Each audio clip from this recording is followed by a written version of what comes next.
Steph, just how's the knee feel? Feels great. It's been a long process, longer than I thought, but I'm just happy to have a little clarity and a little window to get back out there and try to get to the level I was playing at and finish the year strong. So I'm excited. There was a lot of talk about maybe shut it down, why play the rest of the season. For you, why is it important for you to come back and play these last two games and into the playoffs? I mean, I love playing basketball. That's what I get paid to do.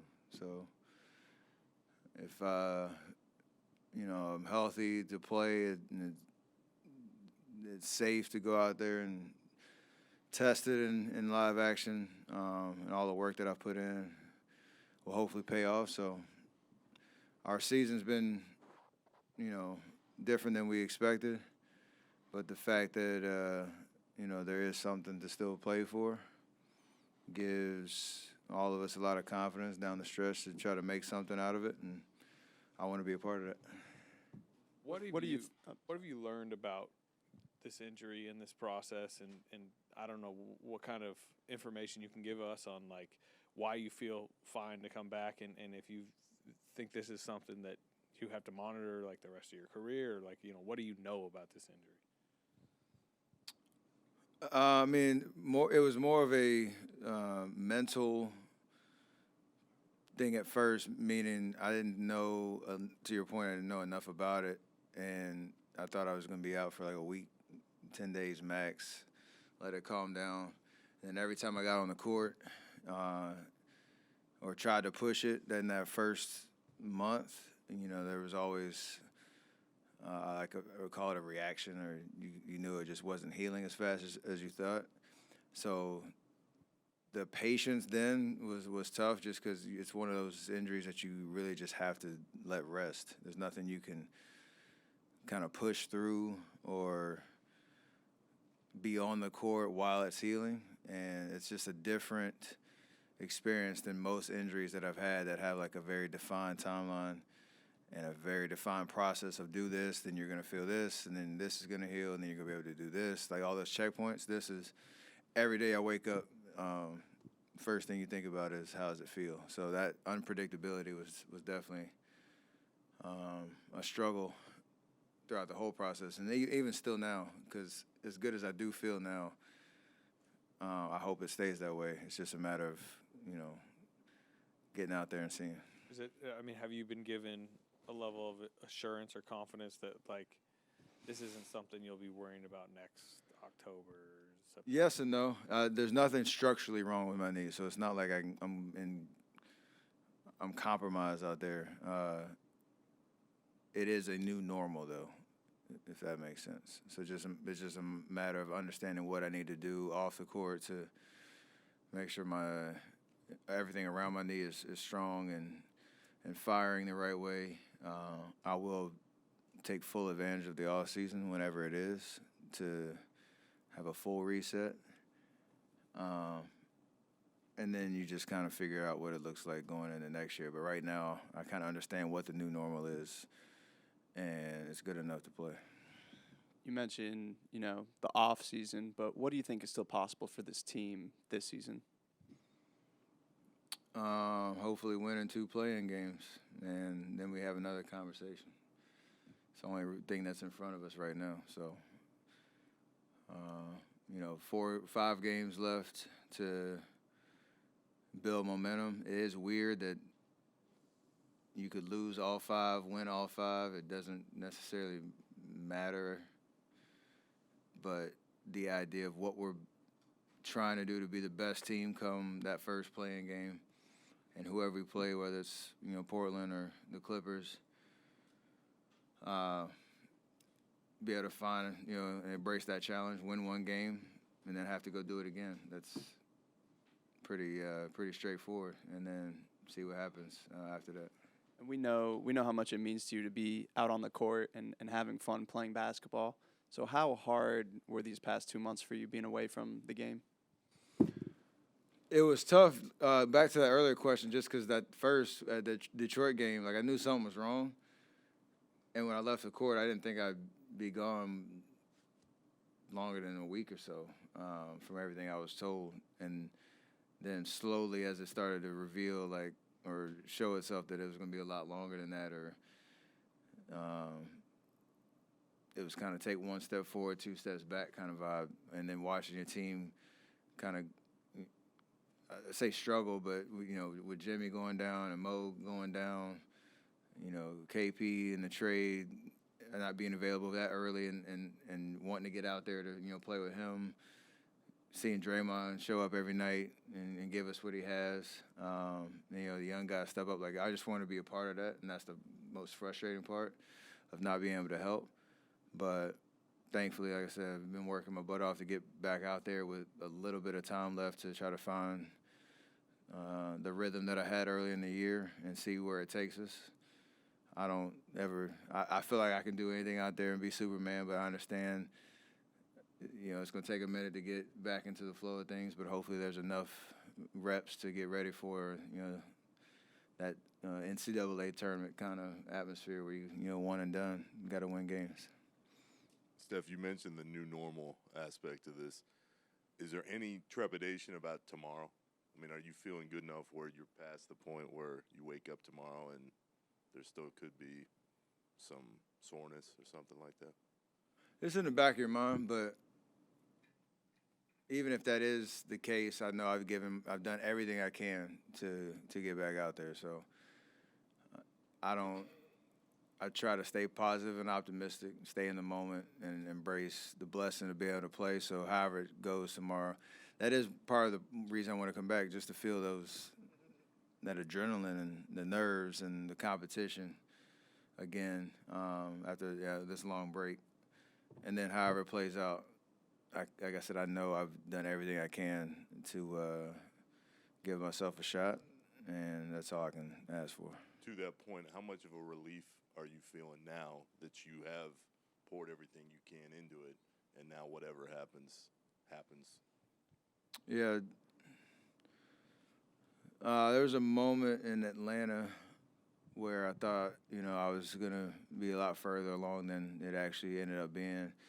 And then you start looking at the schedule and you start counting games and the milestones that I had to get through to get back to playing, and you start to panic a little bit just because you know there's a point, and I'm sure it was talked about, like wasn't going to come back with one game left or just for the play-in. So there was always like a sense of urgency on having enough of a slate of the schedule in front of me to make it make sense to come back.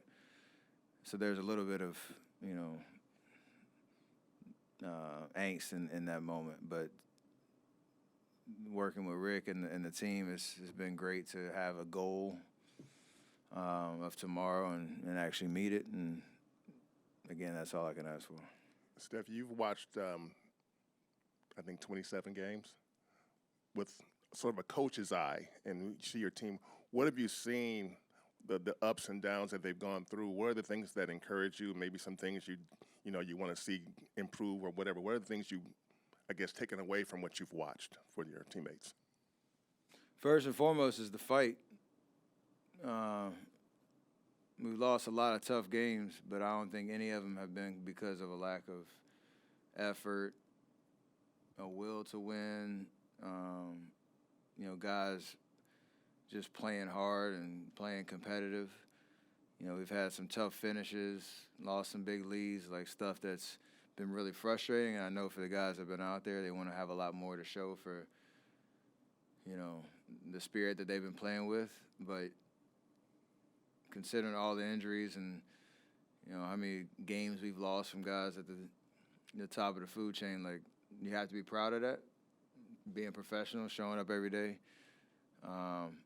X's and O's wise, it's hard to say because every game has been a different combination of guys. So it's not like I can pinpoint anything to say, you know, this 5-man unit is great, let's do more of that, or this the style of play is, you know, our identity. None of it. Like, it's been kind of just try to figure it out on a nightly basis. So I'm proud of guys for fighting through all of that.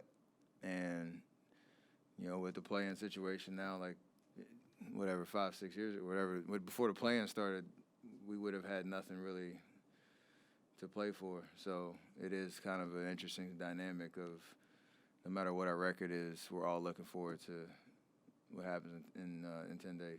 When you allow yourself to visualize playing with KP, what do you see? I mean, there's a lot of talent out there. He's so unique, and his ability to demand, double team at times, stretch the floor as a shooting big,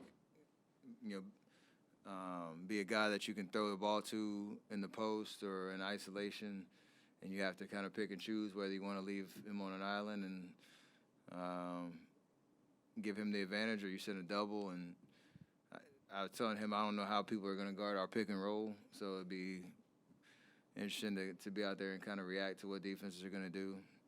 But anytime you have a talent like that and, two guys that can demand attention, it's always a good thing to create, good offense and help elevate whoever, we're out there with. I'm sure it's going to be a kind of a feeling out process like it always is, but I'm excited about it. Steph, when you said you had would have a reaction each time you kind of pushed the knee, was that swelling just pain? Was it a certain way you stepped? You knew, okay, this thing isn't right. Was there something that told you? It was pain. This is like a pain tolerance, and like if you feel pain, does that interfere with the function of what you're trying to do? So there's always a point where you do all these tests off the court and you do stuff to make sure, it makes sense to get out on the floor, and I'd feel great. And then you start running and you do your normal workout. And towards the end of however long the session was, you start to feel that pain creep back in, and then the next day it would be awful. And you played that song and dance, so many times over the last 2 months. So that was the most frustrating part. I'm sure anybody who's had stuff bothering them or something that's been chronic, it's like, some days I wake up and it feels great. Can't really explain why. And then you're trying to make sure that feeling lasts for as long as possible. And then I, again, 1 step forward, 2 steps back a little bit. So that whole process was the unpredictability of the whole thing. And how was that for you emotionally? Because you said, I thought I was going to be out a week or 10 days, and now, it's 2+ months. How did you sort of get through that day to day? Yeah, it was tough. I think there was that moment after All-Star break when I thought I was coming back. After the East Coast road trip, I thought I was coming back. Most of those times, long conversations about what's going on and trying to, assess where we're at. Like I said, working with Rick has been amazing this whole process because there's a lot of trust that, we're building towards getting me back as fast as possible, but doing it in a way that is, taking care of the short term and the long term, to the question of will I be able to, is this something I'll have to manage, the rest of my career and all of that. But I got great teammates too that are always encouraging me. It's some long, dark days in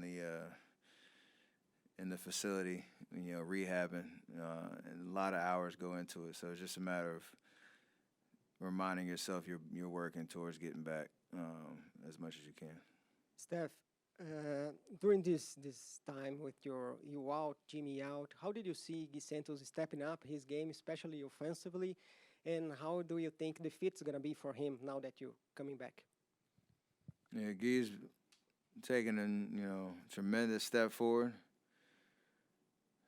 I think with the increased role of knowing he's going to be out there every night and his confidence being able to grow because he's seeing the game the right way, he understands how he can be effective. Multifaceted scorer in his unorthodox ways. Great footwork, touch. He can shoot the ball really well. So he does a lot of things that help connect the game, and it's just good basketball at the end of the day. It's nothing. Not say special. It is special. There's nothing like crazy other than just play, make the right pass, make the right cut. If you have an advantage, put the ball on the floor.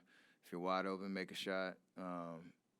He's just seeing the game really well, so it's helped us, and I hope I can create more space for him and vice versa, where he's finishing plays if teams are sending a crowd to me. So excited to see the newer version of Gee that I haven't seen since I've been up. Draymond was.